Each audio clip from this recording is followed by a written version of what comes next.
Hey, happy day.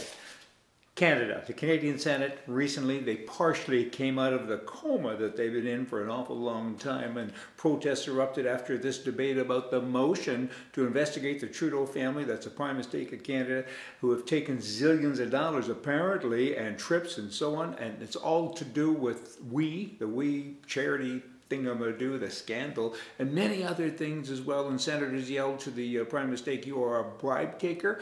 And then this in turn promoted this chorus of shame, shame, shame. And they're all singing this, grown men, grown women singing shame, shame, shame. It should have been jail, jail, jail. Hey, is that all you got? I mean, come on. Christmas is several days from now. You know, the Prime Minister of Canada, he wishes people this two-word greeting. You know, it's happy holidays. If I ever bumped into him, I'd have a greeting for him too. 2 words, and it wouldn't be Merry Christmas. Hey, I got a cure for COVID. You're a wiser advisor. I know stuff. It's pretty simple, really. You know what? You stop testing. Don't test anybody anymore. And tomorrow in the newspaper, it's going to say there's 0 people tested positive today. Couple of days of that, and guess what? Everything is open again. Everybody's back in business. Isn't that what we kind of need? Hey, Canada, you know what? They could approve this vaccine. I guess it is semi-approved already. Health Canada, though, they're in charge. These are the same people that said we're going to legalize marijuana, and years later, they're still fumbling around, right? I mean, it's still kind of a mess, a bureaucrat mess. You know, I think they smoke pot, all of those people. The Prime Minister recently said this: there will be 6 million doses available.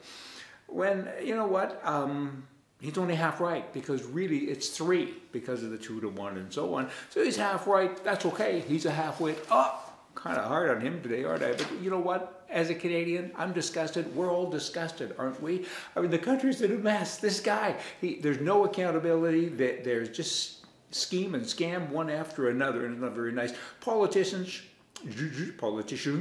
they should be forced to take the vaccine first. Then we can all stand back and have a look at them and see how it worked, okay? I mean, they used to do that in Rome. All the guys, the architects, the laborers, everybody who built the bridges before the troops came over top of the bridges, they had to, all those architects and people that said they had to go across first. I think that's a good idea. You know, Trudeau also says this. He's proud of this. He says the vaccination is free to all Canadians. Oh my good grief. Oh my good grief. I got a bunch of stuff I could say on that. I wonder if he's stupid enough to believe his own wordage. Free? There ain't nothing free. Really? You got doctors, you got all these people who have done all of these things, and then he has the audacity to say to people, it's free. It will be free to some people. All those people who walked across the border illegally, and many other people who were on Pogey, I guess is semi-free, or is free to them. It ain't free to you. You're a taxpayer, it ain't free. You have to pay for this. Everyone acts like the government has their own money. They do not.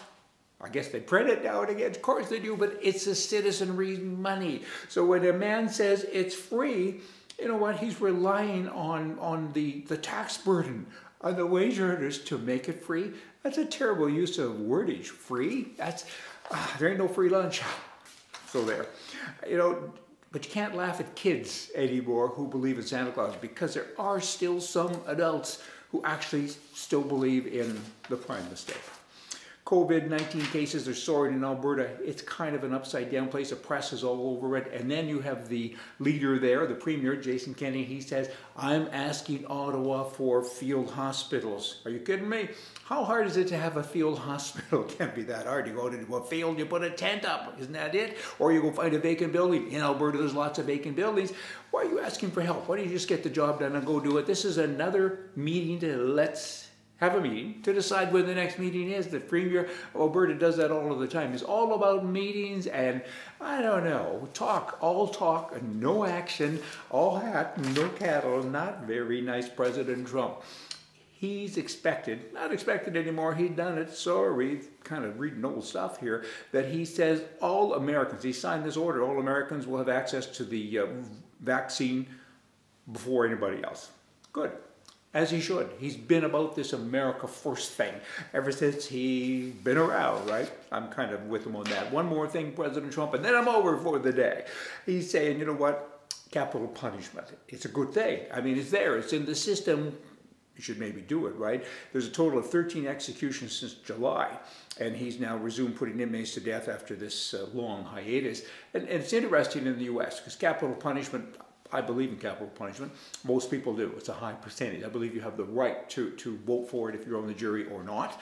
That certainly should be up to you. It shouldn't be up to the government. In Canada, particularly, the government took your rights away, all you citizens, and they decide. Even if a jury decides, a judge has the right, because nobody votes for them, a judge has the right to overturn it. It's a bizarre system. The legal system in Canada is broken.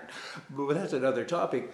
Back to capital punishment. Trump has been a big proponent of that. He says, you know what, it's not punishment, it's justice. Justice is good. But it is a little hodgepodge. I know Texas has their own, every state, they have their own, but then you also have federal. I'm assuming that when Trump is involved with these 13 executions, I'm assuming, I gotta look up this, that it's the FBI across state lines and so on, so which makes it a federal issue. But in any event, he's aggressive. He's the most aggressive president, I guess, ever with regard to capital punishment. Hey, your punishment is you got to come back and listen to me again tomorrow. Come on. News from the right. See ya.